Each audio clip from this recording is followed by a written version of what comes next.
Good afternoon, and welcome to the John F. Kennedy Jr. Forum. Thank you for joining us for today's event featuring Bill Drayton. Before we begin, please notice the exit doors, which are located on the Parkside Street there, along with the JFK Street sign here. Take note of the exit nearest you. Walk, do not run. Please also take a moment now to silence your phones before we begin our event. If you are on Twitter for this event today, please join the conversation with the hashtag SoCent, which is SOCENT, also noted on your program. Please now take your seats. Thank you and enjoy the program.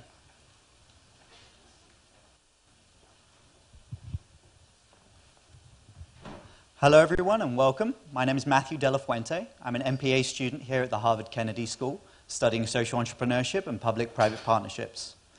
We're really excited to have this event here to kick off the Harvard Social Enterprise Conference weekend, which is jointly run by the students of the Harvard Kennedy School and the students of the Harvard Business School.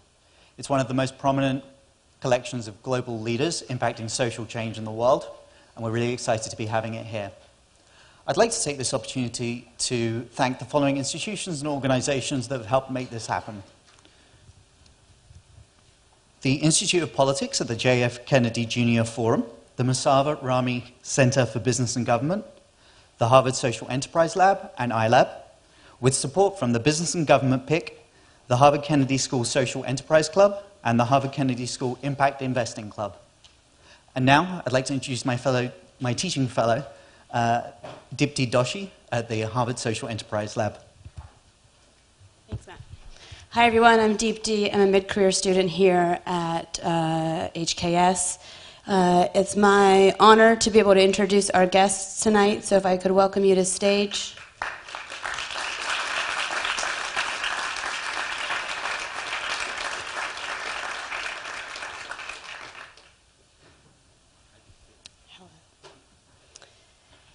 Christa Velasquez is a senior fellow with the Initiative of Responsible Investment here at the Hauser Center. For the past 9 years, she was the Director of Social Investments at the Annie E. Casey Foundation, a private charitable organization whose principal mission is to help build better futures for disadvantaged children and families in the U.S. She was responsible for managing the foundation's $125 million social investment fund. Most of us know Bill Drayton as the founder and CEO of Ashoka, Innovators of the Public. He's pioneered the field of social entrepreneurship, credited for developing the term, and growing a global association of nearly 3,000 leading social entrepreneurs who work together to create an everyone is a changemaker world. Bill has worked at McKinsey and served as the assistant administrator at the EPA. He's won too many awards and honors for us to count, but in 2006, he was recognized as being Harvard's 100 most influential alumni. He's been awarded the World Entrepreneurship Forum Social Entrepreneurship Award and the Prince of Asturias Prize for International Cooperation, Spain's highest honor, and is a MacArthur Fellow. Gordon Bloom will be facilitating and moderating the conversation tonight. He's the founder of the Social Entrepreneurship Lab at Stanford, at Harvard, and at Princeton, an incubator for design and development of innovative social change organizations. At Harvard, Gordon teaches social entrepreneurship and global innovation in the Faculty of Arts and Sciences and the Sociology Department, in a new model delivered in collaboration with Harvard Innovations Lab. To you. Thank you.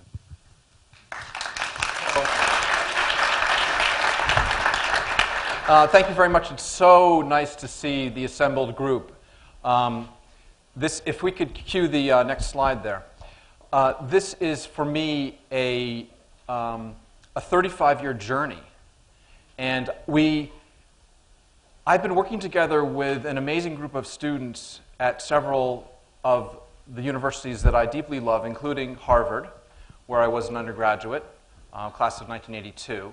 And my first visit to this forum was 35 years ago. I'd like sometimes to start the process that, as our students discuss and explore social entrepreneurship and what it means to them, I'd like to invoke that with Mary Oliver's call to action. Tell me, what is it you plan to do with your one wild and precious life? And I explore together with the students, and we have a fabulous group of students. I see them sitting here ready, and We will hear the student voices today as part of the panel. We will have the extraordinary perspective of Bill Drayton, one of the key figures, and for me, the fountainhead of the notion and the field of social entrepreneurship, giving a global perspective. And Christa will help us to understand a little bit more clearly, especially the domestic arena, but also the funding and financing of social entrepreneurship. And we will, together with them, explore what is the next generation for social entrepreneurship. If I could please have the next slide. I wanted to start with two stories briefly. This is a picture of my grandmother, Sarah Gallner, in 1914. And Sarah was a poor Jewish immigrant girl who came here in 1901. She was brought out of her difficult situation in the north end of Boston, her poverty and squalor, as described by the philanthropists who were involved with these immigrant girls from Italy and these Jewish immigrant girls, to be part of a social program where the girls were first reading books and had a library club, and then were offered the opportunity to paint pottery, and they had a small pottery. So this was the Saturday Evening Girls, their library club, and the Paul Revere pottery. And I asked my students to please challenge themselves to understand what deep inside of them is meaningful and important, and why. And I hope that that's part of the next generation of social entrepreneurship. I'm looking past to a generation, and I see in the audience my father and his best friend, so David Bloom and Joe Rosen, who are now, I think, about 81, who represented, after Sarah Gallner, that next generation. And they attended Boston Latin School, one of our important institutions. An institution it's not a nonprofit institution, it's a public institution, but really it had the same important characteristics that we see now about social entrepreneurship. And if you read the history of social entrepreneurship, you'll see that institutions, educational institutions, are at the center of that, at the center of change making. And so my father and his friend Joe, going to Boston Latin School, then to Harvard College, and giving me this idea that there is this important way to make change in the world. Fast forward to the Kennedy School. In 1978, the creation, this building is being dedicated. The students are outside protesting and yelling and shouting down the president of the university, Derek Bach, because there had been a gift to the Kennedy School from the South African mining magnate Engelhard Goldfinger. And the students protested the idea that the Kennedy School, this beacon of social change, of promise, and remember that this is in the wake of the civil rights movement, the students were outraged that apartheid money would come to the Kennedy School and name the library. And they were shouting down the president. And I came as a freshman at the college. And that was my experience. And so this place, the Institute of Politics, our host today, a critical institution, also involved in this whole notion of social entrepreneurship and bringing us to the next generation. So where are we now? If I could go to the next slide, please. We have a dynamic world, and the Kennedy School, I think, is one of the centers of that dynamic world. But it's much broader than that. It's global, and there are different pockets of Harvard that are struggling to understand how to create the next generation of social entrepreneurship. So if I could have the next slide, please. We have important stories like that of Muhammad Yunus and the Grameen Bank and microfinance as a classic scenario of social entrepreneurship. And the next slide, please. And we have the idea that's emerging here on the campus at Harvard of disruptive innovation, of social and catalytic innovation that will create new institutions, new pathways, new opportunities for this social change to occur. And the next slide, please. And recently, we have, on this campus, we have now an innovation laboratory, oddly situated across the river, at the very corner of our current university, although the university leadership see that the Alston campus, as it expands, and as this university campus expands 40%, what will we be doing as a university? And this is a challenge that I hope that you can help us with today, and that you all can help us with. What should we do as a university, as a community, that will help with the innovative solutions to big public problems, to important challenges that we have in global health, in poverty alleviation, in the environment. And the next slide, please. So, Drew Faust, this week, it was announced, and there was a kickoff event 2 nights ago, the President's Challenge for Social Entrepreneurship, for promoting global problem solving across the campus, breaking down barriers, promoting the interdisciplinary and the cross-sectoral problem solving that's critical to moving forward in the 21st century. And so here we stand, and I want to roll for a minute plus a video that was made in the creation of the Harvard Innovation Lab, which is one of the seats for this challenge that the president of the university has given us to work across the university on global public problem solving. And this is $150,000 that has been put aside for the first time for us to all solve problems in connection with the community. This is not just a Harvard faculty, this is not just a Harvard student, this is not just a Harvard-centric effort. This is something where we're trying to reach across, trying to help build that next generation. So if I could roll the video, and then we're going to move to a presentation by Bill Drayton, and Christa will do a presentation, and then we will have a little bit of conversation, and then we will have some students who will come up, and then we will have a broader conversation altogether. So video, please.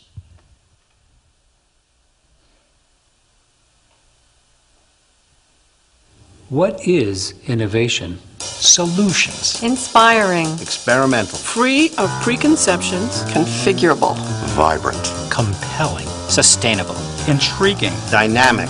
Creative. Collaborative. Disruptive. Different. Global. Stylish. Harvard iLab. Business. Government. Arts and culture. Law. Education. Life sciences. Energy. Entrepreneurship. Public health. Consumer internet. And, of course, coffee. Harvard iLab. A node in the network. A public space. Welcoming. Multi-purpose. Experimental. Creating communities. Across the university. One Harvard. Harvard iLab. Every student is welcome. Hi. Hi. Hi. Veni qua. Student-centered. Faculty enabled. It's a place where students can take their ideas Big ideas. Small ideas. Great ideas. and move them forward into the world. Unlock your idea. It'll change the world. Harvard iLab. What's your idea?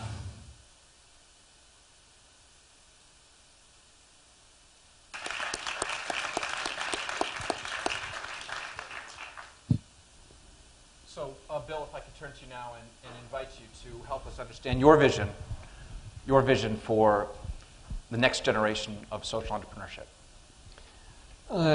First of all, I think there's a continuity to all this.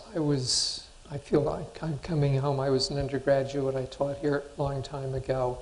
And people were always asking the question, how can you make a really big change for the good in the world? That's one of the things that this university has always stood for. Go forth and serve, that arch and pennypacker in the yard. So the rate of change has been escalating really fast. There's so many changes going on in the field.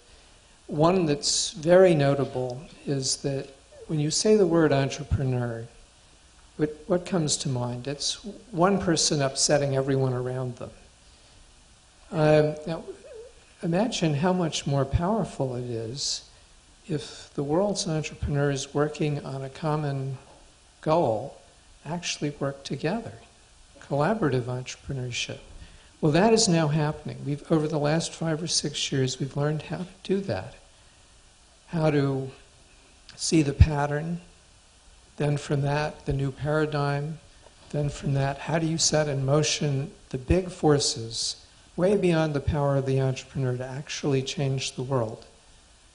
So I'm going to come back to that because that's an example of the fact that everything about the world, and specifically about social entrepreneurship, which is the cutting edge of this change, is now escalating very, very fast.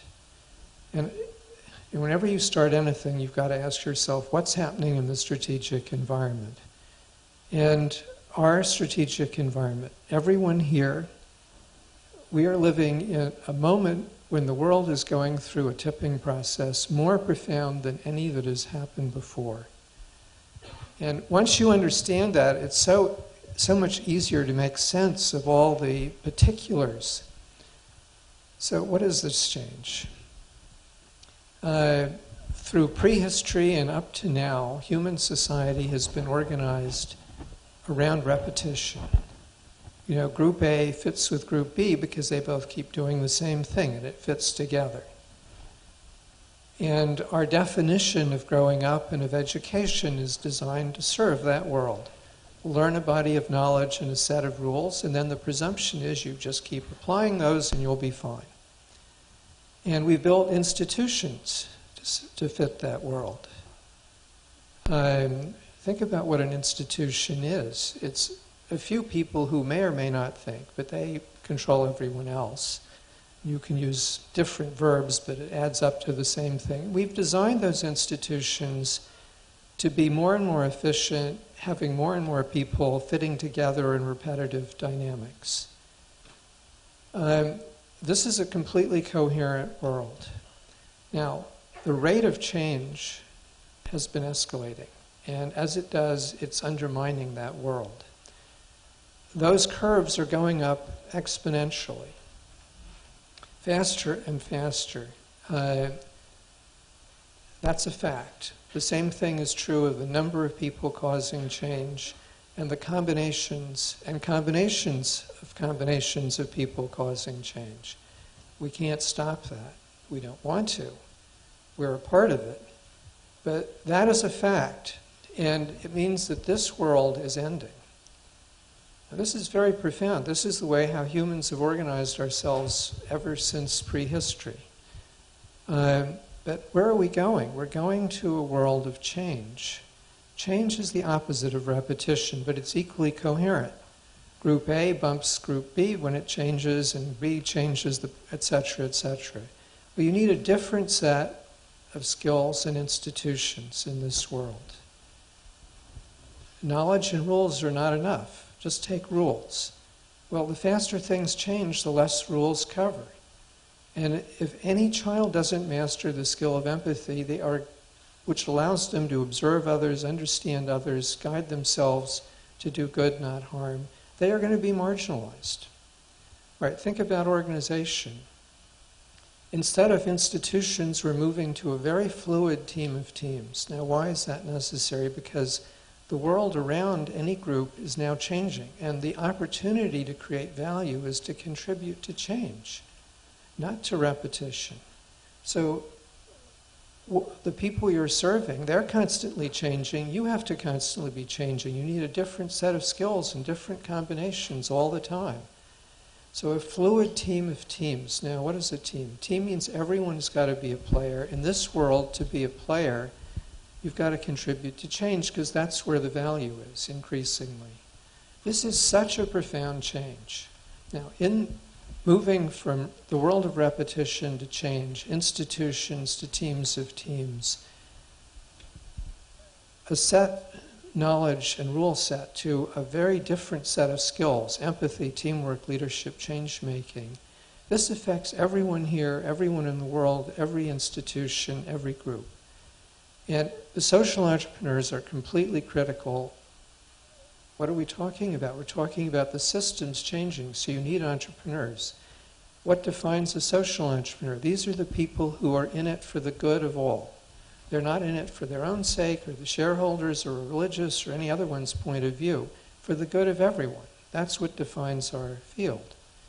And we really need those people, otherwise the system is going to go off the tracks, constantly pulling us back to the good of all. Now, in this context, this is where the collaborative entrepreneurship comes in. When we work together globally, and we've learned how to take each of the individual partial answers and see the patterns, the new paradigms, and how to flip the world. What's the jujitsu force? and we work together, suddenly we have created in the global team of teams a team of the entrepreneurs for the good of all. Whenever there's a large number of us, that means the issue is ripe and we're ready to go. So if I may just give you a quick example of what that looks like. For the last 5 years, we've tried to demonstrate in 5 different sectors, focusing on the business social wall, that when you tear walls down, I mean, you can't have a fluid team of teams with the walls that are characteristic of institutions. They just make it impossible. Well, the wall between business and society, the river was referred to earlier here, is one of the walls that is rarely right in front of you. So we've shown in different industries, and I'll show just quick, bring up the first slide, please. This blue building is in the Punjab in India. It has 3 things in it. There is safe drinking water for 5 cents a day. Next slide. About 80% of the villagers come to get it, which means they come to the blue building every day. There is a 350 pharmaceutical micro-pharmacy that covers 98% of the needs. No fakes, lower cost, convenience. And, next slide, there is a distance diagnosis. The doctor sits in town, the patient comes, they see one another through this big screen. There's a lot of artificial intelligence as the tests go back and forth. The doctors are able to do 11,000, 13,000 diagnoses a month, which is your scarcest resource. The women in the village have privacy, and this is highly, highly successful. It's moving to Philippines, Brazil, and others now. The citizen sector couldn't do this alone. We're no good at making reverse osmosis machines. The companies couldn't do it alone. They don't know how to operate at the village. Their costs are too high. When you here's this team of teams with this wall. You pare this wall down, you have a great opportunity to figure out how to work together. So building hybrid value chains, which you're just seeing one, is now what we want to do. And everyone here, this is part of your future. When you think about strategy, one of your questions should be, is there a wall around here? If there's a wall, you have an opportunity to tear it down. If you know what the next question is, how do you help people work together? And in doing that, you're putting in place a necessary part of building the global team of teams. Now, no one of us dreamt this up. This is 500 fellows around the world focusing on full economic citizenship, us working together to see the pattern, us opening the doors, business partners, and it's very, very powerful. This is, as I say, only one example, and I hope we will have time for others, but when you understand we're moving from the old world of repetition to change, and it's really important for the entrepreneurs to work together. And here are some of the methods. Thank you. So, Christa, please, your vision for the next generation of social entrepreneurship. Sure. So my perspective on social entrepreneurship is definitely shaped by the 17 years that I've spent around the impact, social, mission, whatever your term of choice is, investing field. However, I do have direct experience with social enterprises, and I will say, I'll just give you a little taste. My most favorite project with an organization was leading the development of a business plan for a nonprofit, Grammy Award-winning nonprofit jazz record company that provided job training to at-risk youth in this Rust Belt city on how the technical aspects of being a music producer. And so working with that organization was a phenomenal experience and seeing all the kids and what they were learning. But it was also pretty fun because they took me to the Grammys. And I got to sit next to Gwen Stefani in her No Doubt days. So to this day, still a really good story and fun project, and really opened my eyes to the power of social enterprise and what it can bring to and how it can enhance communities. So I'm really thrilled to see the excitement and energy around social enterprise. I mean, this is a movement. But I will say, no matter how good your idea is, no matter how excited and hardworking you are, you need the capital to be able to implement it and to grow. So a few thoughts on social enterprise around this. So thinking about what do you need to do to attract that capital. Who here has heard of impact social mission investing? A lot of you. Who thinks you know what it means? A couple of you. Who is an impact investor? What do you do? Do you Kiva? Or what kinds of things do you? No, I invested directly as an angel in social enterprise. Excellent. Are there other folks? Well, hopefully that will change soon.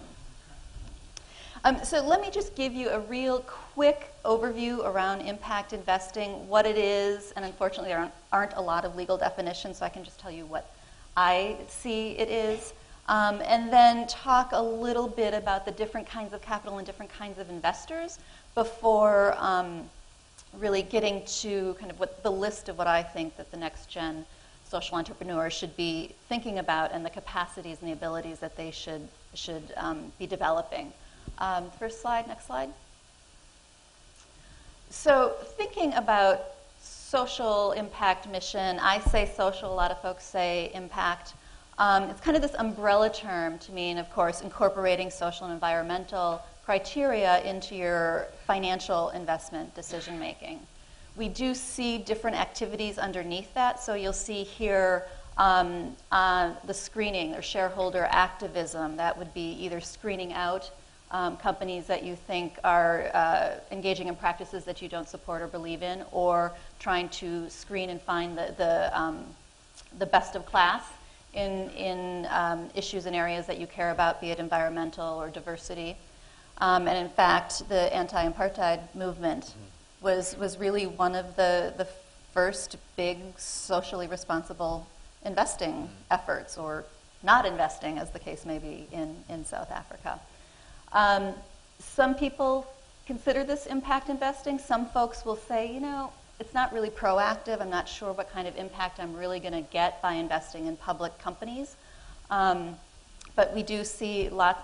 There's a number of products out there that you can engage in. There's shareholder activism, which is when you own a stock in a publicly held company. You can file resolutions, encourage them to change their business practices. Some folks are very active in this space, others are not. It's definitely a skill, and it takes a lot of time, but it can pay off. And then finally, this proactive investing, typically private placement, so not usually with public companies, with the intent of achieving both a financial return of some kind as well as a social purpose. Next slide really quickly. I won't get into this other than saying investors can have a broad range of risk profiles and return expectations. So you might talk to one investor who expects to maximize their financial returns. And then any social aspects are ancillary, but they want to do it, but they want to earn as much money as they possibly can. So we can call those finance first. Whereas there are other investors that care more about the social returns and are perhaps willing to be a little more patient, maybe take a little lower return, accept a little higher risk. And we would call those mission-first investors. But we need them all, and it's really important, all these different investors and sources of capital. Quickly, the next slide.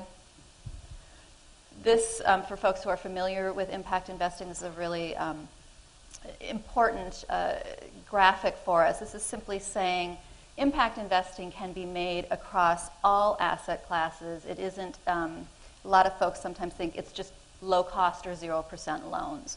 And while foundations often make low cost loans, it can be anything. And I will say in my portfolio, I think I have investments in every one of those categories except for one, both on the below market rate, where my primary purpose is social, as well as on the market rate side where I'm expecting financial returns. Next slide. I think we can stop with the slides there. So as you see now that there's different investors, different reasons for investing, even within categories of investors, say foundations, high net worth individuals, they may have different interests programmatically, even if they're both interested in investing in the environment. They may have different purposes, different geographic targets. So as a social entrepreneur and you are searching for investors, you need to be really aware of the kind of investor that you're talking to and their interests both programmatically in an issue area as well as financially, because it probably wouldn't make sense to talk to a finance-first investor and saying, you know, if you put this money in, you're going to get a 2% return, but we're going to create a lot of, you know, great jobs. So just kind of being aware. So echoing some of the things, Bill, that you said, the capacities that I think, as I think about financing social enterprises, that entrepreneurs should have, and certainly a deep knowledge of the issue area or program area. What is the problem that you're trying to solve? What is your strategy to do so? But also, who are the current actors in this space, and what is their approach? And what is working for them or not working for them? Where are the existing sources of capital? And how, I think is really important, is how are those sources of capital and those entrepreneurs currently sorted or matched? How do entrepreneurs access their capital? I also think it's really important to have a respect for what has taken place to date. A lot of times a healthy respect.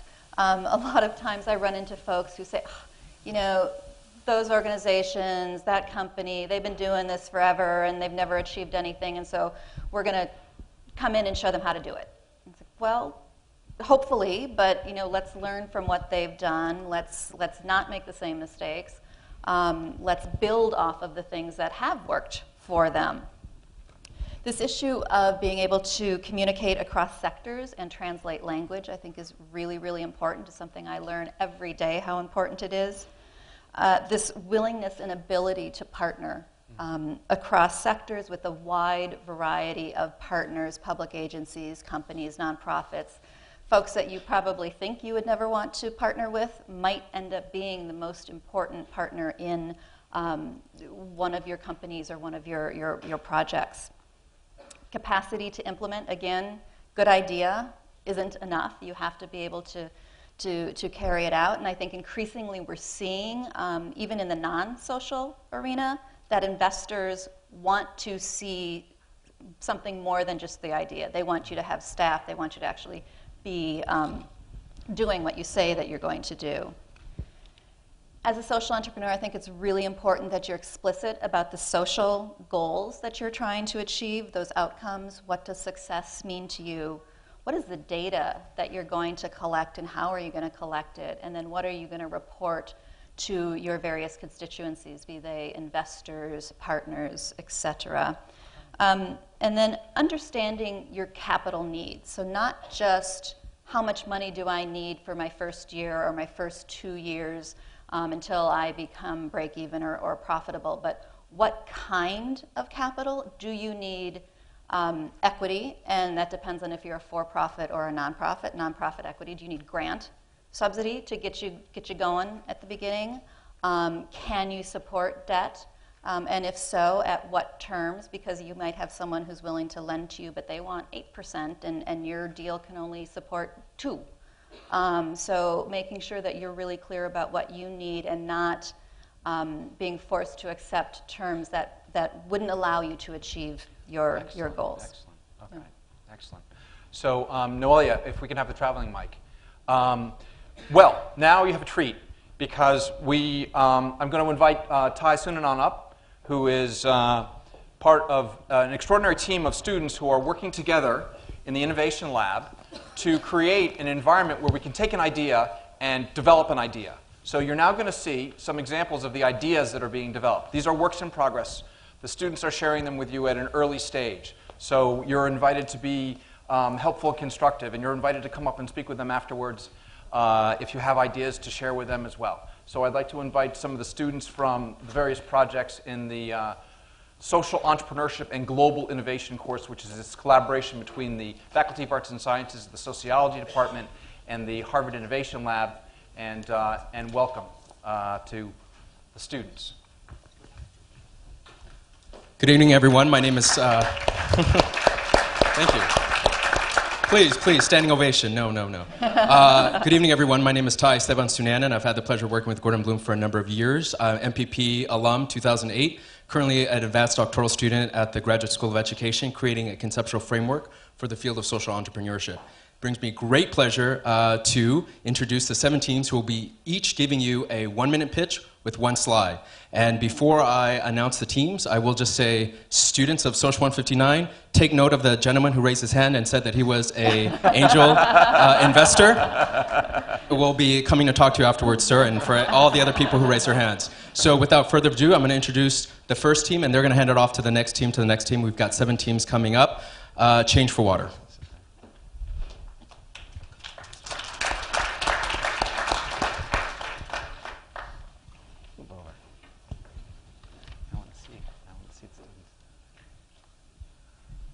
Looking out across the room right now, I see maybe 50 water bottles.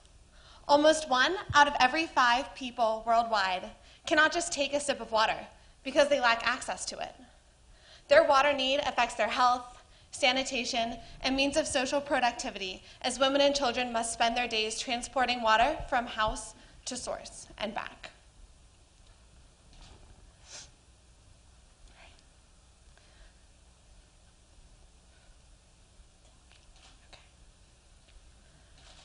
We've seen this with our own eyes. We've seen this in China, in Bolivia, in Tanzania, in India. And it makes us wonder, what if we could solve the problem of poverty and the problem of water scarcity at the same time? Change for Water is a water microfinance that reinvents traditional water NGOs by renting out water collection, storage, and purification systems to affected households at low monthly cost. After the water loan is paid off, individuals can keep the water processing system for continual use. This clean water then becomes a mode of income for water entrepreneurs and is a sustainable lifeline for entire communities. With our first pilot project in Bolivia, Change for Water will implement this innovative hybrid model to finance clean water solutions. So join us, provide affordable, accessible water for all. Thank you so much.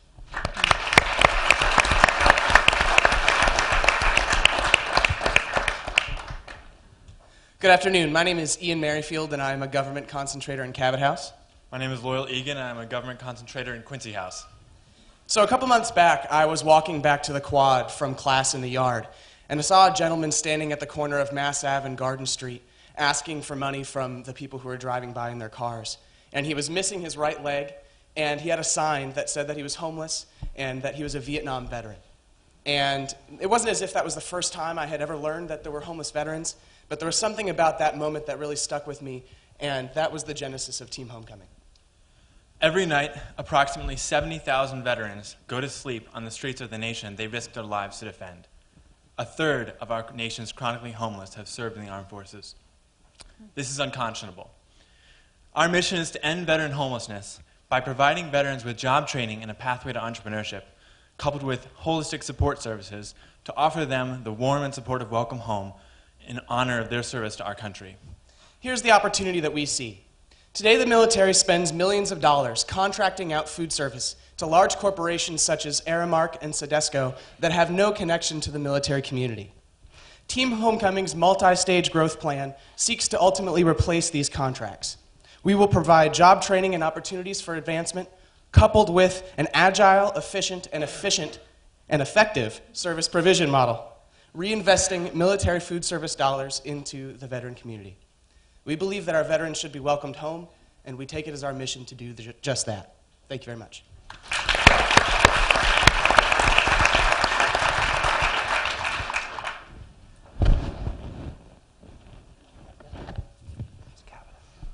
Hi, my name is Anisha Primaratna, and I'm in the college studying sociology and social studies. And I'm Shani Primaratni, and I'm studying social anthropology.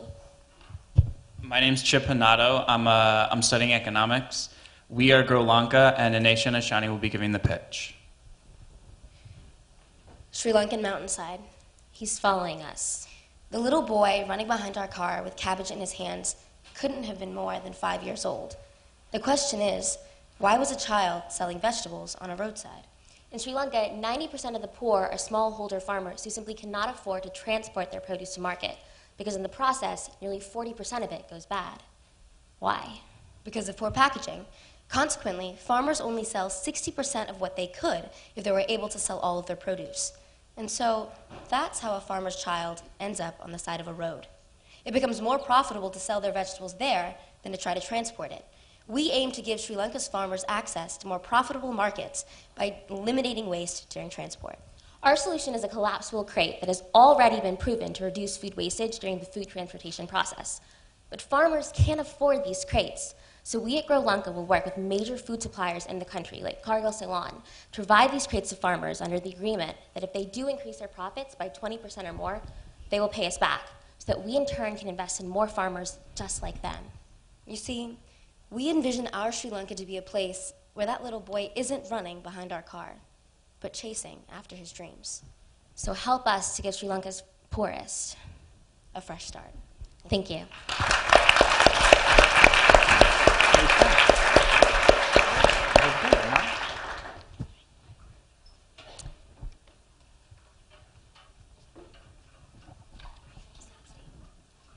I'd like to introduce my wonderful team quickly. Raymond, we have Miron, Lauda, Fatou, myself, Nishan, and we're missing one team member, Rahim. From Plato to Marx to Orwell, history has shown us time and time again that books are powerful. They can spark revolutions. They definitely change societies. Not only this, but the latest research posits literacy as the foremost component of economic growth in developing countries. And yet the reality is this, that 7 out of 10 children in sub-Saharan Africa do not have access to adequate book resources. One of our own team members, Rahim, had not read a novel outside of school until the age of 16. And so why does this situation exist? Beyond the fact that there's a lack of a book culture because books are expensive, they're hard to transport, they get old and worn out, there's also Maslow's hierarchy of needs. So if the basic needs of your family are not being met, like food and shelter, you're not going to be able to invest time into reading. And so the question becomes, how do we incentivize literacy? Our solution is Kumba. Kumba is an ebook reader designed specifically for children that incentivizes reading through a credit system. So for example, Alem, a young girl in Ethiopia, would read books on her Kumba, and as she reads books, she would accumulate credits. And Alem could then exchange these credits for material goods and resources that would benefit her family. So for example, food, or smokeless stoves, or solar-powered lanterns. We're combining 3 technologies here. First, cheap solar-powered cells to power the device. Number 2, an incentivizing credit system, which has been perfected on smartphones in India by a company called Empowering. And number 3, ruggedized ebook readers, which have been disseminated all through Africa by companies like World Reader. We're hoping that the synergy, we're using the synergy of these 3 technologies to literally put a library in the hands of every child.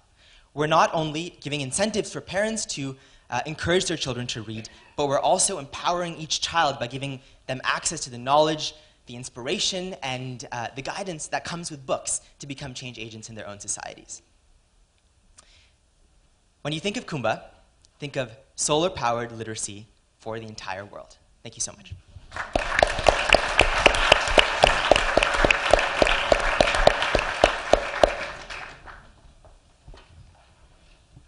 Hi, I'm Shireen Asmad. I'm a senior at the college. I'm Sophie Fry. I'm a junior at the college. There are 24 hours in a day. 24 hours during which you can read a book, go to work, call a friend. Now imagine if none of this were possible. The lantern you used to see after dark is dead. Your workday's been cut short because of outages, and you can't use your cell phone because it hasn't been charged in days. This is a reality for millions of people in Pakistan. In urban areas, blackouts can sometimes last 12 to 15 hours a day. In rural areas, up to 18 hours. And that doesn't even touch on the nearly 30% of the population that has no access to energy.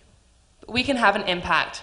Leveraging the power of community and renewable energy, we can create lighthouses, or community centers run on solar power, where villagers can come and, for a small fee, charge their appliances such as mobile phones and lanterns. Distributing individual solar panels is ineffective and expensive, but lighthouses can overcome these barriers. and improve productivity, increase income, and raise self-reliance. So join us. Let's light a house to light a community to light Pakistan.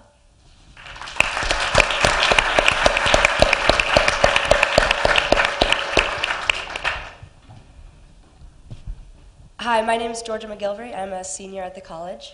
Hi, my name's Katie Doherty. I'm also a senior at the college. Fact. Over 82% of the 1,600 seniors in the class of 2012 have participated in public service on campus. Fact. There are persistent, unmet global challenges such as HIV/AIDS, illiteracy, and extreme poverty that are complex and require cross-sector collaboration. So how do we stay committed to doing good and maximize our positive impact after graduation? We stay connected. Our plan is to have our class, the class of 2012, commit to take action to address one global challenge for the rest of the semester and the rest of our lives. First, through voting, the senior class will determine our global challenge.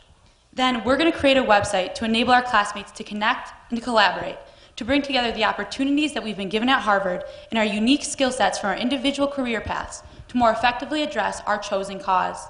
Our platform will have information for our peers about how to get involved in organizations, events, and projects related to our global challenge. This May, the class of 2012 will walk out the gates of Harvard University and into the world. But instead of being the class that made an impact while at Harvard in the past, we want to be the class that continues to do our part to better the world for the future. Let's launch 2012. Thank you.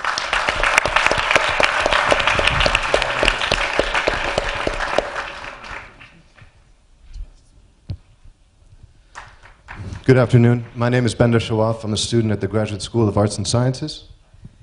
I'm Mahinder Bapna. I'm a fellow at Advanced Leadership Program. I'm just helping my friends in Palestine. I'm John Vrekis. I'm a student at the Kennedy School. And I'm Bassem Nasser. I'm Palestinian. In 3 months, I'm going to be going back home to Palestine, graduating from the Harvard Kennedy School. When I dream of Palestine, I dream of a land of peace and prosperity. But when I go to Palestine, what I find is a land of dead ends and desperation. My cousins are unemployed, the children in my village are not receiving quality education, and the homes in my village receive water only once a week, and that you can't even drink. So I want to change that for the people of my village and the 4 million Palestinians. I believe the solution to the social problems of Palestine depend on 2 main ideas: innovation and leadership. Unfortunately, our education system is providing neither innovators nor leaders. And that's why my team and I want to establish the Palestinian Center for Social Innovation and Leadership, an organization that through education and incubation will help students become the social innovators of tomorrow and transform their ideas into real solutions that are both scalable and effective. Our center will be located in my village of Bir Zayt, in my old family home, and will fulfill its mission through working with NGOs, social entrepreneurs, private companies to make Palestine a better place. One of my Harvard professors, a well-intentioned professor, asked me the other day, "Bassem, why do you want to go back to Palestine and do this? It's so hopeless." Exactly, I answered, because this will restore the hope. Thank you.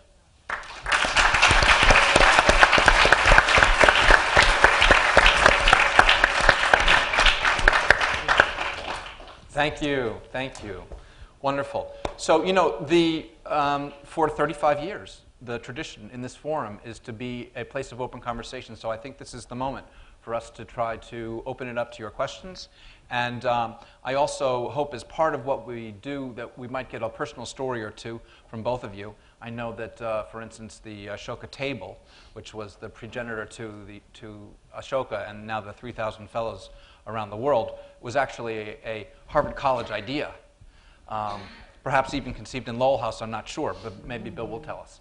So the instruction is to please come forward to the mic if you have a question. We ask that you do make it a question and that you tell us who you are, please, and that you try to be brief. Okay, there we go. Mark Tomizawa, 6 Degrees of Humankind, which is a co-mentoring network. You won't find it anywhere because we don't like to take credit for much. We just like to empower people. First of all, I want to say this is brilliant. I've been at a lot of events, And I think that students understand structure and what's failing and how to accelerate what's necessary. In other words, I think students are the defining edge of innovation, and maybe we can just all remember that, those of us who are my age. So we're willing to support. I'd like to know where all these projects will be, because there are a lot of people who aren't in the room today. So how do we set off global awareness of what you're doing here so that we can help them as you did? I think I saw you at a conference in Washington, D.C. around the independent sector. Maybe it was Atlanta. So how can we take the mentoring knowledge in all of us in this room, and the students will mentor us, we'll mentor them, the kids will mentor each other, and there will be no walls. There'll just be a flow of very interesting information and opportunity in real time. So if you welcome that, I hope you'll announce where we can go and stay in touch. All right, thank you very much. Thank you, thank you. So I take that question as being, so how do we set off this global awareness? Bill. Well, this really fits to my reaction to the 7 groups that were here. We all recognize that these people are going to contribute to a much better world. They're going to be powerful change makers in life. And the missing people that you referred to, this is not the experience that most middle and high school, even college-age people have. 98% of the middle and high schools in the world have youth cultures that are not initiatory and not competent. And the adults say, we're in charge, you know, you're not so responsible, not so competent, we do it better, faster, stay out of the way. Well, one of the consequences of that is that as we move to a world where having these skills is absolutely critical if you're going to be a player at all, is we're dividing the world more sharply. And this is very hard for those of us who live in the world of Harvard or the small elites, because we have these skills. When I was growing up and I did something appalling, you know, I would be asked, well, how do you think your sister felt when you did that? Well, that was a huge benefit to me. I was being trained by parents who intuitively understood that mastering empathy was really key. As I mentioned earlier, there are so many children in the world who are not getting that basic skill. How many elementary school principals anywhere in the world know they're failing if one second grader has not grasped the skill of empathy? It's not how the principals are graded. You know, how are your students doing in tests? And you can't have mayhem in the hallways, so they've got to be ruly. That's what they're graded on. The whole system is about mastering a body of knowledge and being ruly. Well, that's not the set of skills you were just seeing here. This is a wholly different set of skills. Empathy. You can't do teamwork, leadership, change-making, the next 3 skills without it. All 4 skills are learned. They're complicated. They're hard. They're essential. 100 years ago, we made the decision that everyone is going to be literate. And now we're not quite there yet, but over 100 years, we've gone a long way there. It doesn't mean that everyone has a 100,000-word vocabulary, but more or less everyone has a 3,000-word vocabulary. Every child wants to be a part of society. That is genetic. That's why Ashoka Fellows are able to take children who are not getting the skill of empathy at home in the street, or in schools, and in 20 to 25 hours they've grasped it and bullying rates come down. We know how to do this, but it's not part of the framework of discussion, partly because the elite doesn't even understand it's a problem.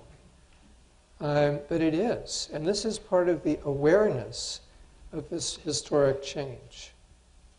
Once you realize that everyone has to have these skills or they're not going to be a player, and furthermore, not only are they out of it, which is the worst thing you can do to a human being, you can't contribute, can't be a part of society. There's nothing more cruel or awful.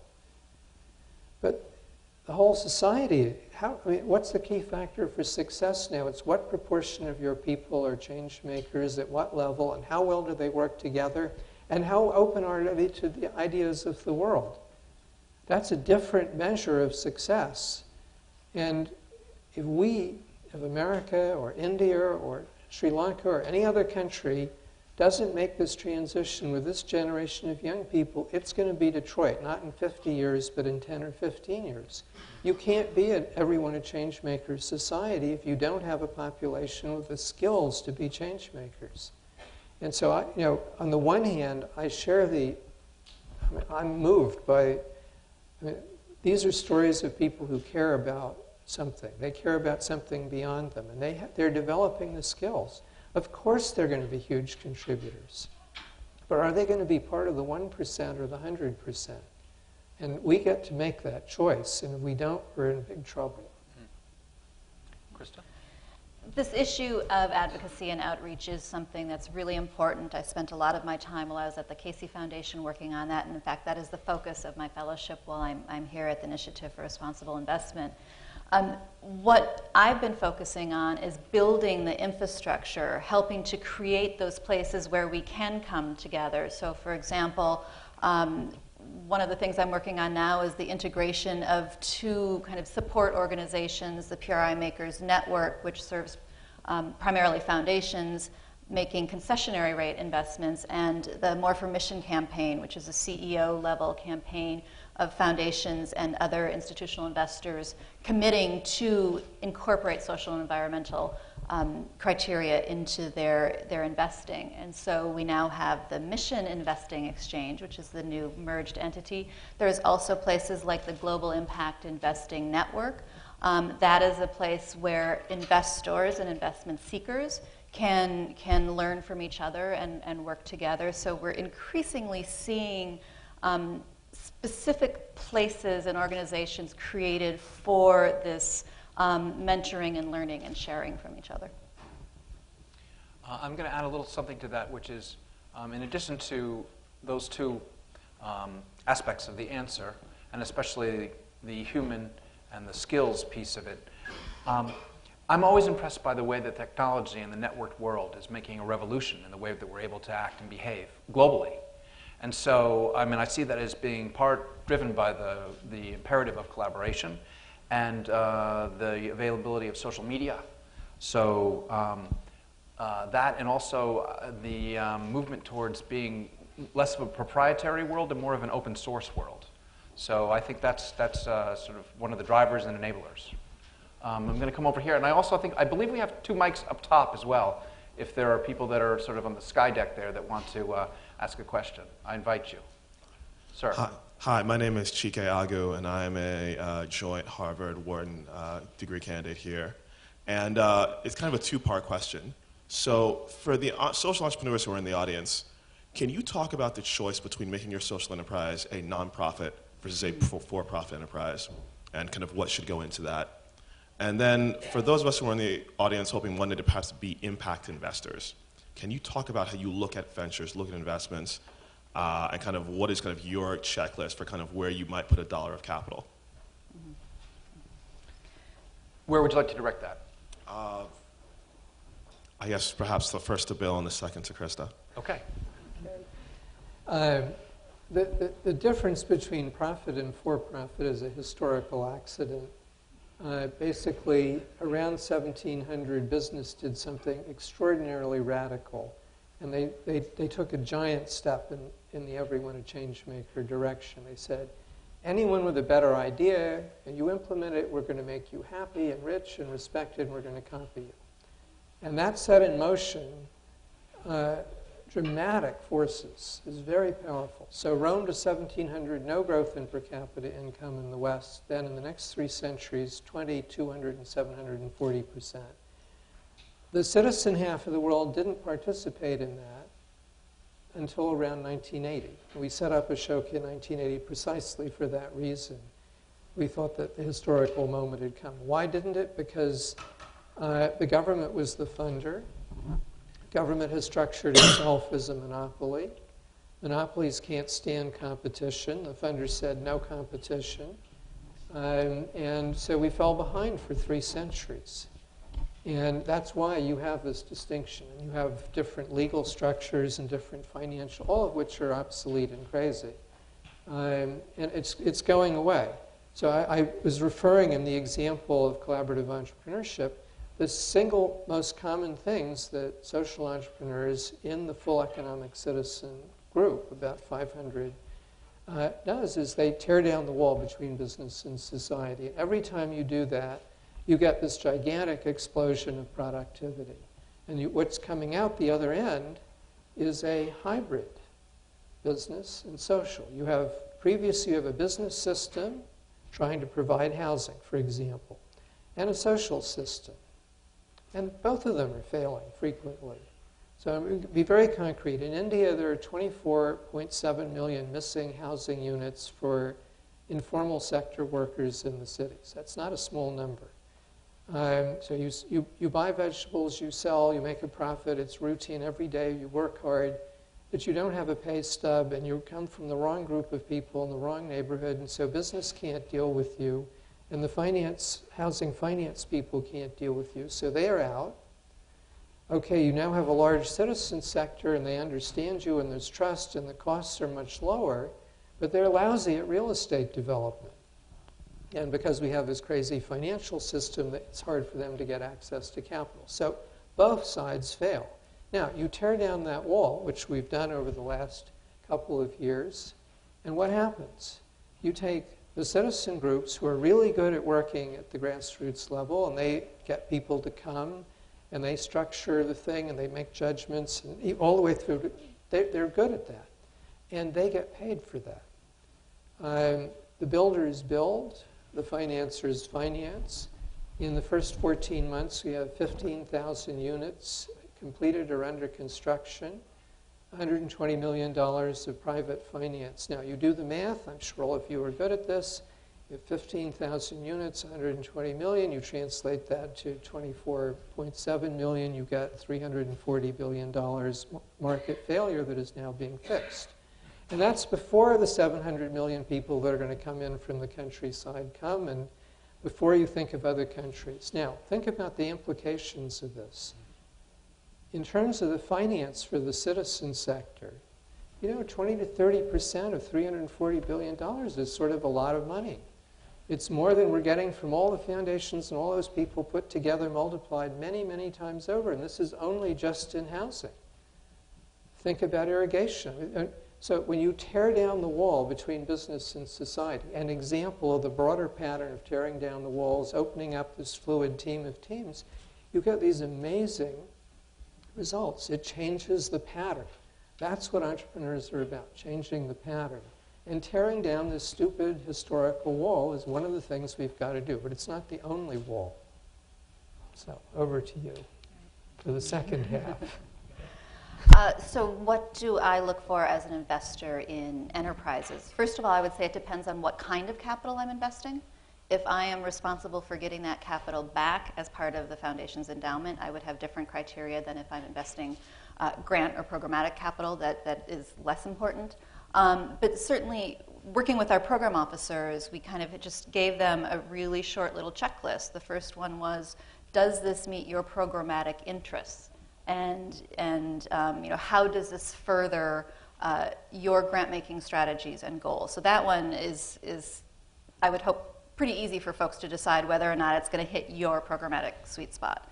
Then there is, what does their senior leadership and board look like? Are they experienced? Do they have the capacity to do this work? Have they done this kind of work before?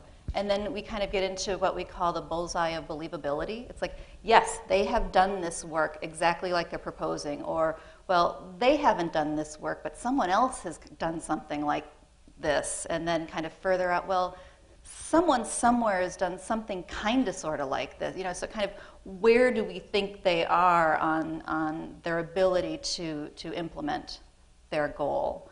And then looking both at the organization and the strength of the team, and then also looking at the strength of the actual project or program that they're looking at as well. So there's a whole number of things, and you don't have to, if we kind of do a high, mid, low. They don't have to be high in everything. You know, if we're getting really, really great programmatic coverage, you know, I might be willing to invest in managers that maybe don't have as much experience, or maybe it's an amazing management team that has lots of experience in other things that they haven't done. This particular one that they're proposing, again, you know, I might be willing to consider. So there's different trade-offs within there, but there are just some very basic ones. What is the likelihood, and how strongly do I feel that I'm going to get this money back if I need to get it back? Thank you for the question. So, yes. Yes, my name is Shafi Anwar. I am from Indonesia, and currently I am a research fellow at Harvard Kennedy School here. In 2009, I was selected by Ashoka as a receiver of Ashoka Award because of my program related to open distance electronic learning for Islamic transformation, especially in pesantren. Thanks to Bill, to Ashoka, for giving me award. My question will be simple and practical, and all based on my own experience as an NGO activist. As you have already known that NGOs in Indonesia, especially those who receive Ashoka Fellow, committed to what you mentioned, value-oriented programs, and mostly non-profit organization. The problem lies in the fact that, many NGOs in developing countries in Indonesia mostly rely on quote-unquote funding agency, where they come from the US, European Commission, etc. But the problem lies in the fact that with the global financial crisis in the US and in Europe, now the funding declined significantly. We are still committed to, what you mentioned about value, but the problem lies in the fact that we are unable to generate income, to generate, to finance our program, etc. Despite the fact that we are committed to value. My question to you all, including Christa, is that what is the best solution to overcome this kind of situation? This is based on my own experience as Executive Director of ICIP, International Center for Islam and Pluralism. Thank you. Thank you. So I think that's to you, Bill.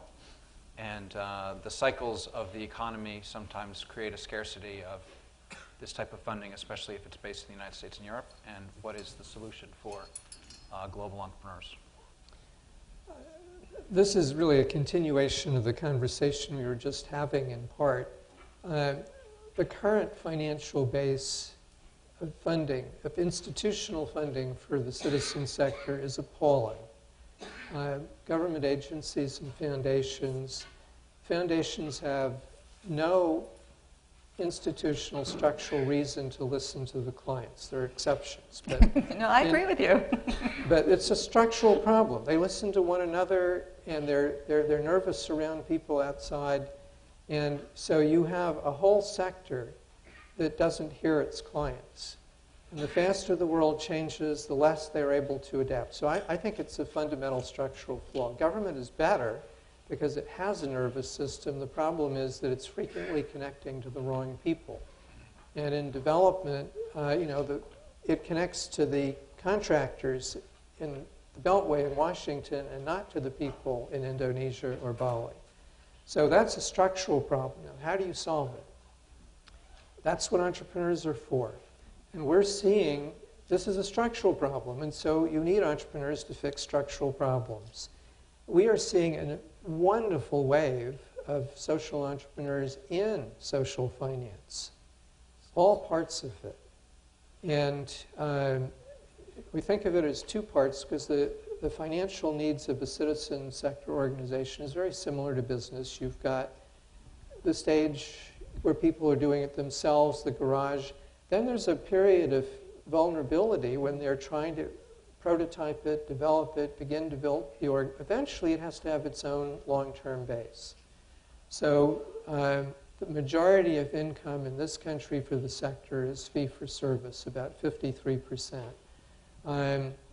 And it's very important to build that. So you can see entrepreneurship taking place in the institutional finance area and in the building long-term citizen base. So for example, there's a fellow in Indonesia who's adapting the 10% that you're supposed to give as part of your religious faith to move that into development. There's a whole series of really interesting examples. I'd love to give you one example because, again, it shows how powerful. The two examples I gave before is collaborative entrepreneurship. This is one person, a Colombian, Felipe Vergara. Some of you may know him.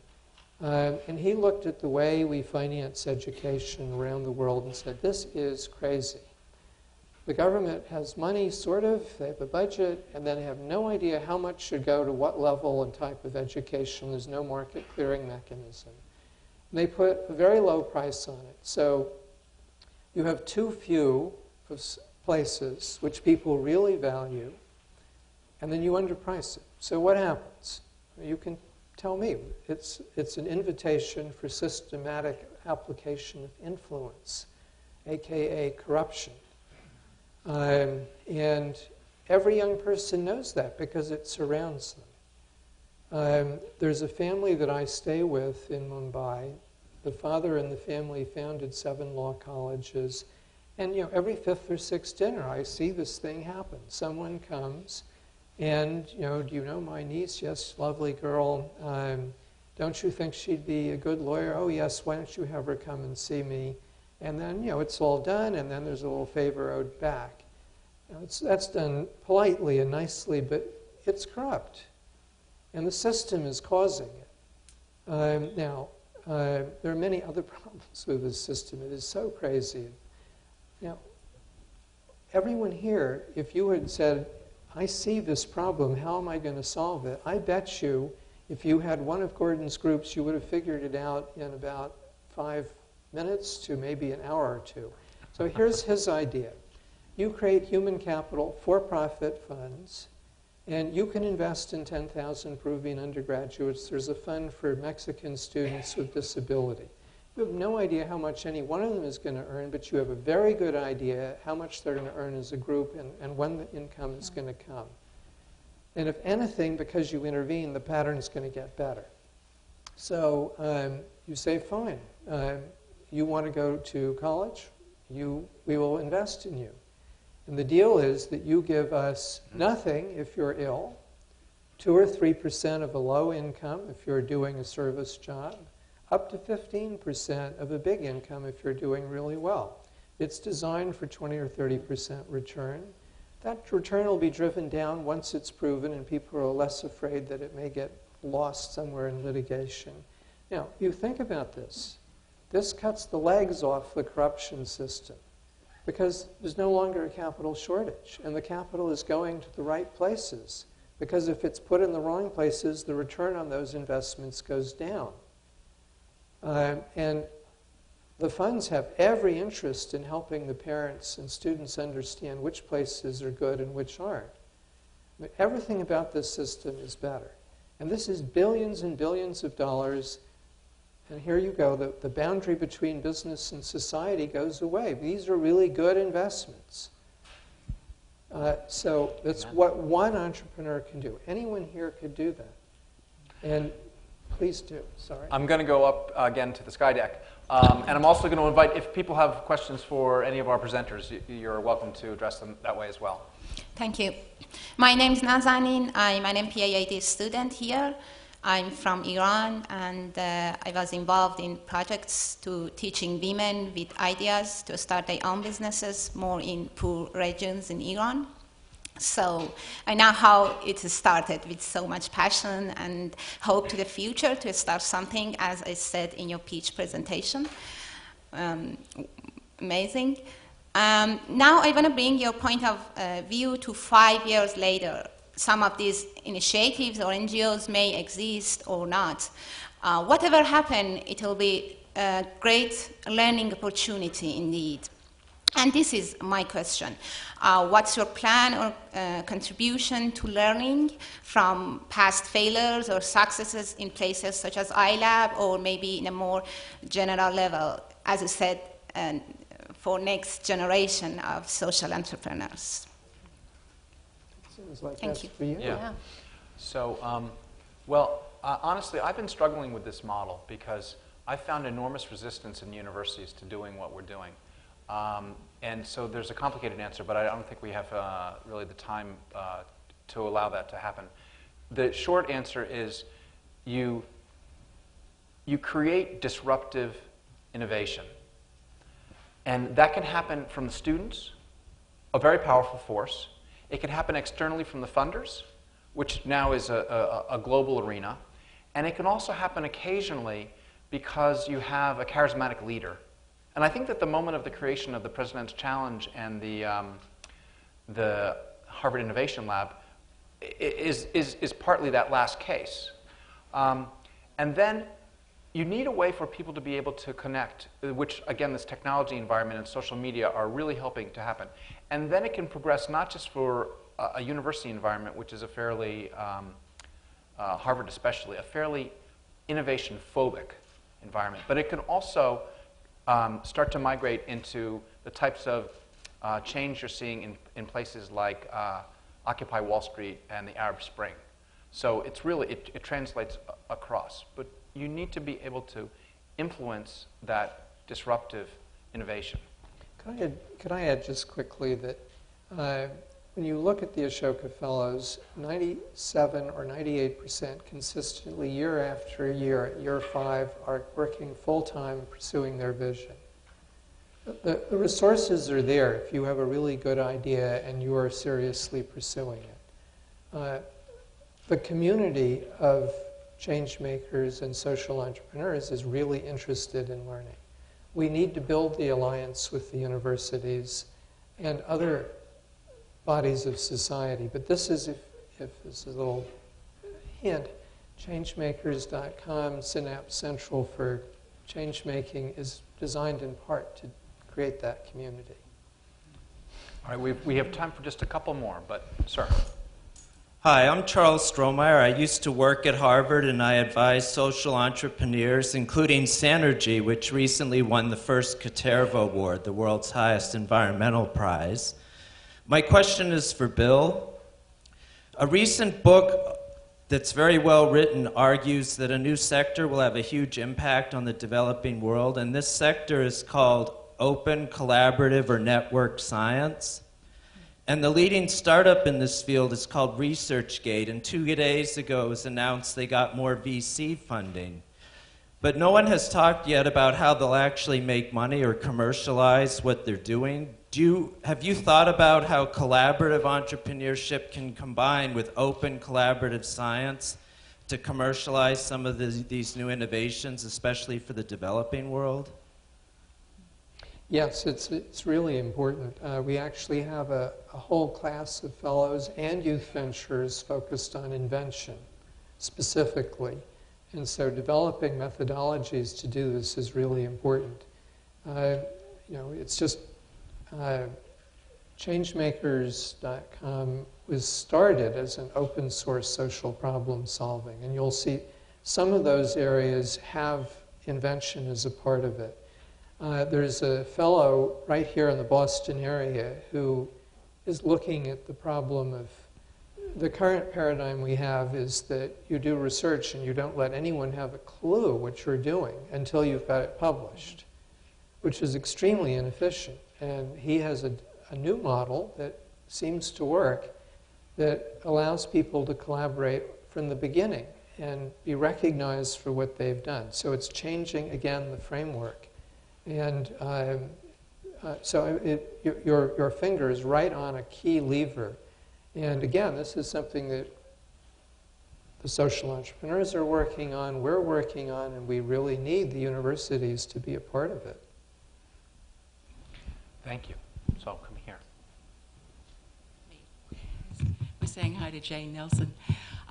My name is Marcy Murninghan, and I actually got my doctorate from the Ed School in 1983, and months later found myself working in this space in socially responsible investing, corporate responsibility. The vocabulary has changed over the years, but the intent has remained the same. And I would like to offer up an idea here for some of the questions that have been raised. I mean, I've taught at the Divinity School courses on money and morality, and have worked with Jane and others at the Kennedy School on the use of Web 2.0 technologies for corporate reporting, and Bob Eccles and Mike Cruz on integrated reporting, all over the place. I've been everywhere. I'm just one of those people. But I have something now. I have a web platform that is quite powerful, and I would love to offer to host the projects, ideas that you have here, so that they can have a space to brag about what they're doing to a public. We use open source software, and I've got technical tigers that help me with this. And I think it would, I have something called the Murninghan Post, which is devoted to advancing sustainable prosperity and justice. And it's a real interactive site. So I would love to talk with you folks about setting something up so that at least there would be a place where people could go to that person's question about finding out more over time. And I think the woman from Iran raises a very important point about the importance of ongoing learning and collaboration. I mean, what you learn and how that can be scaled and distributed, that's certainly a big part of what we're trying to do through an academy that we're developing. But looking at those kinds of hosts for those kinds of platforms, I think would help advance what you're trying to do a lot, even after people graduate, which I think is a really good idea. Thank you very much. I take that question as, how can we work together? And the answer is, we would love to. Would you like to dance? Would you like to date? Okay. We'll have a first date. I have put the email address, I hope it's there in the program, of the Harvard SE Lab. It's harvardselab@gmail.com. And if you want to reach out to the students, that's a good way to do that, and or a way of communicating as we go beyond this. To conclude, I think what I'd like to do, if I may, Bill, is I'd like to ask you, to tell us the story of the creation of Ashoka here at Harvard, and perhaps reflecting a little bit on now your class of 1965, so it's been a little bit. How you, in this seat, coming back, see how we move forward, given what you did when you were once in that seat. Well, as I said at the beginning, I feel that the culture of this institution hasn't changed. That there is the same spirit and the same commitment. In our generation, it was the civil rights movement. It was incredibly powerful. I spent a not insignificant part of my freshman year, the Northern Student Movement. We were working down on the eastern shore of Maryland. And that had a very profound impact. It was a Gandhian movement.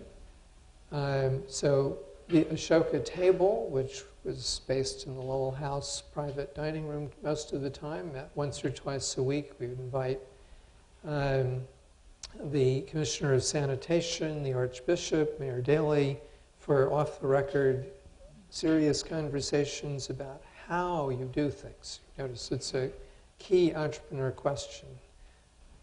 The goal and then how. But at the same time, during those years, and again, I resonate to the stories here, I finally got to India with 3 friends. We drove through Iran, which was very difficult because the Ayatollah had his first revolution just as we arrived in Istanbul. We had to go through Iran in a truck convoy. It was clouds of dust. And in India, when I got the privilege of seeing some of the Gandhian leaders, because Bayard Rustin, who was one of the bridges between King and Gandhi, helped with that. And the statistics of 100-to-1 difference in per capita income became friends and people that you knew. We had to do something about it. And so if you're a sophomore, which I was at the time, and okay, well, what are you going to do? Well, one of the things that is true for sophomores is you control nothing. So you're really interested in leverage. So what is the most powerful force in the world? It's a big idea in the hands of an entrepreneur. It's only that combination, really, that moves anything seriously. Oh, well, if that's the most powerful force in the world, how could we make a difference? And the Ashoka idea, it's so embarrassingly rational. You know, there's a moment in the life cycle of idea and entrepreneur, and therefore institution, when they're ready to fly. They've finished their apprenticeship. They know what the next big step is. They may not be able to explain it perfectly, but they know this is the next big step. And they've learned enough about how do you actually cause structural social change. They're ready.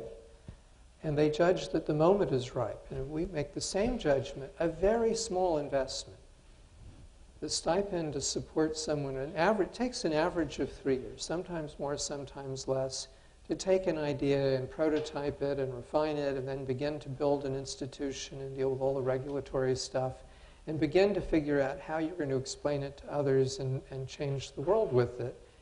By the end of that period, people are ready to roll. That's why 97, 98% are able to continue long after our average 3 years investment.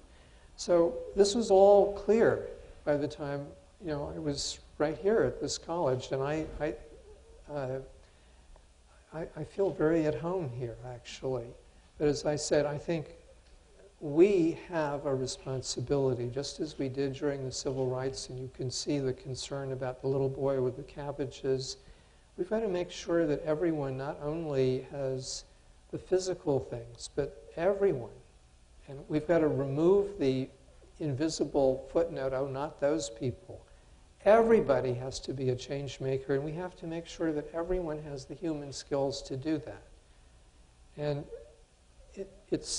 I just urge everyone to please understand how absolutely terrifying it is as the world changes faster and faster, and you don't understand it, and you don't have the skills to be able to play in that game. It's absolutely terrifying. It's the worst thing we can do, and we're allowing that to happen to so many people. And so the privilege we have here is so much greater than it's been in the past. And that just means we've got to work and make sure that it's everyone now. Thank you. Thank you. So thank you, Bill. Thank you, Krista. Thank you to the students. All right. Thank you. Thank you. Thank you.